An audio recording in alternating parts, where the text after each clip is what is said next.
video kali ini, kami dari kelompok 7, kelas 9B, kelompok Isekai akan membahas terkait pentingnya kualitas pendidikan di Indonesia untuk kemajuan bangsa.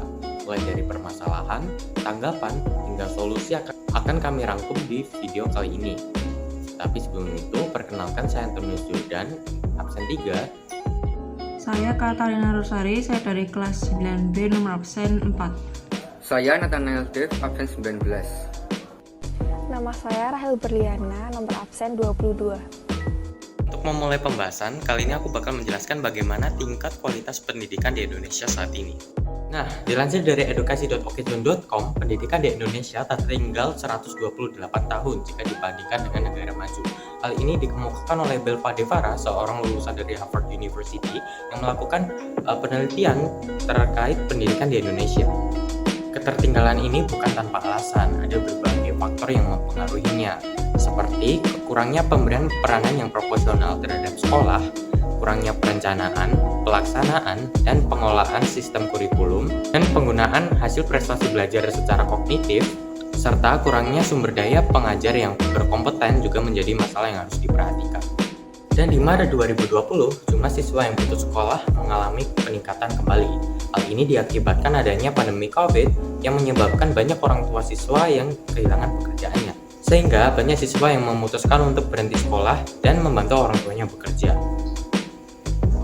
Hal ini dinyatakan oleh spesialis pendidikan UNICEF Indonesia bahwa semenjak pandemi, siswa yang putus sekolah akibat faktor ekonomi meningkat menjadi 70%. Dengan sebelum adanya pandemi, faktor kemiskinan menyumbang 38% alasan untuk anak putus sekolah.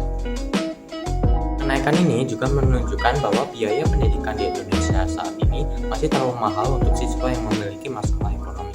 Dalam menanggapi mutu dan kualitas pendidikan di Indonesia, menurut data dan artikel di atas menyebutkan bahwa tujuan dan cita-cita pendidikan bangsa Indonesia memang sudah bagus, yaitu adalah mencerdaskan kehidupan bangsa. Salah satu caranya adalah dengan adanya sekolah dan sistem sekolah sebagai suatu lembaga pendidikan dan lembaga sosial. Namun, yang kita rasakan sekarang adalah adanya ketertinggalan mutu pendidikan di Indonesia. Bahkan tingkat pendidikan di Indonesia pun masih dalam keadaan terancam. Kualitas pengajar yang masih kurang, potensi pengajar masih kurang karena lemahnya para pendidik dalam menggali potensi murid. Seharusnya sarana pembelajaran merupakan sarana yang menyenangkan dan nyaman bagi anak dengan memperhatikan kebutuhan anak, bukan malah memaksakan kehendak yang membuat anak kurang nyaman dalam mencari ilmu. Sistem pendidikan yang masih buruk dengan pemberian edukasi dan kurikulum yang masih berubah-ubah dan kaku, sehingga anak-anak hanya menganggap sekolah merupakan beban bagi mereka namun bukan sebagai sarana pendidikan. Serta biaya pendidikan yang mahal dengan kualitas pendidikan yang baik tidak dapat tersebar merata ke seluruh Indonesia, sehingga sarana pembelajaran menjadi kurang merata.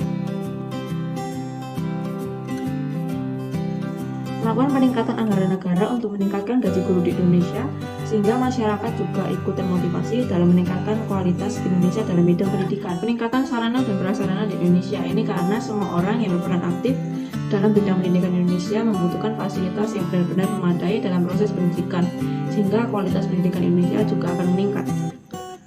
Dengan saran dan solusi serta kebijakan dari pemerintah tersebut, maka pendidikan Indonesia bisa tersebar secara merata, sehingga kualitas dan mutu pendidikan Indonesia bisa meningkat untuk kedepannya.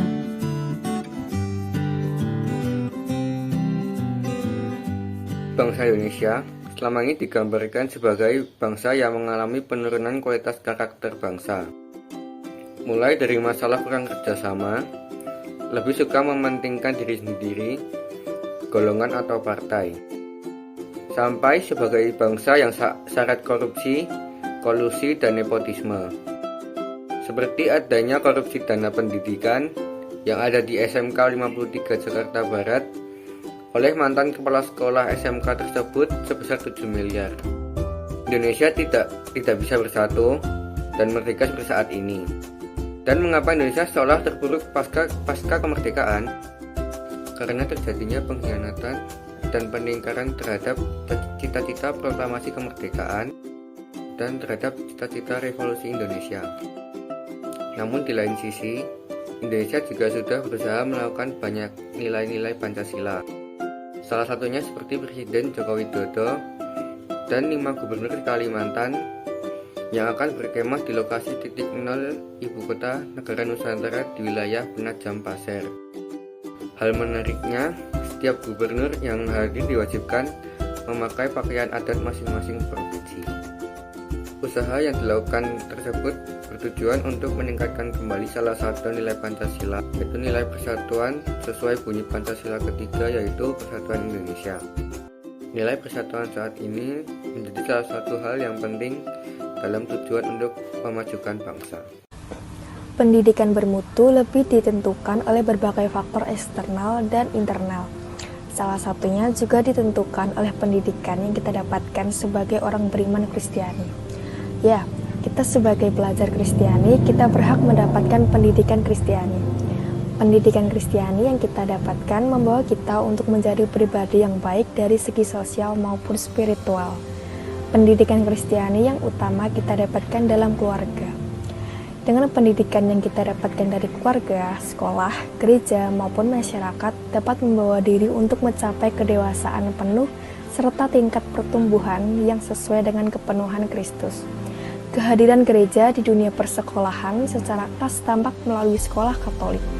Sekolah Katolik memang harus memperhatikan dua kutub. Di satu pihak menghargai kebebasan hati nurani dan agama, tetapi di lain pihak juga berwajib mewartakan kabar gembira. Sementara sebagaimana harusnya membuka diri bagi kemajuan dunia modern, mendidik para siswanya untuk dengan tepat guna mengembangkan kesejahteraan masyarakat di dunia, serta menyiapkan mereka untuk pengabdian demi meluasnya kerajaan Allah, sehingga dengan memberikan teladan hidup rasul mereka menjadi bagaikan ragi keselamatan bagi masyarakat luas.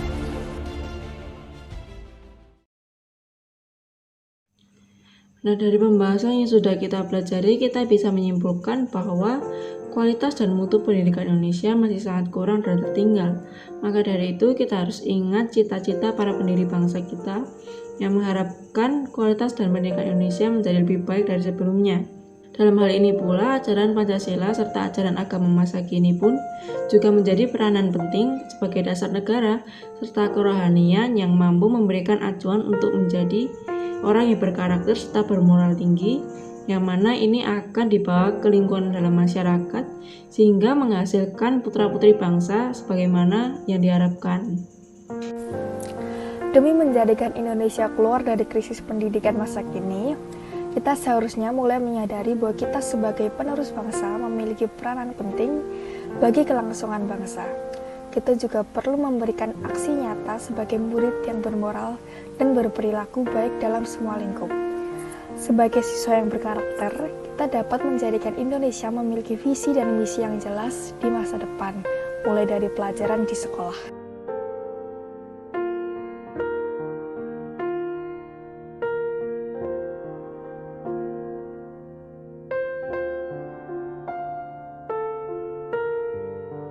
Jangan lupa like, subscribe, dan share ya.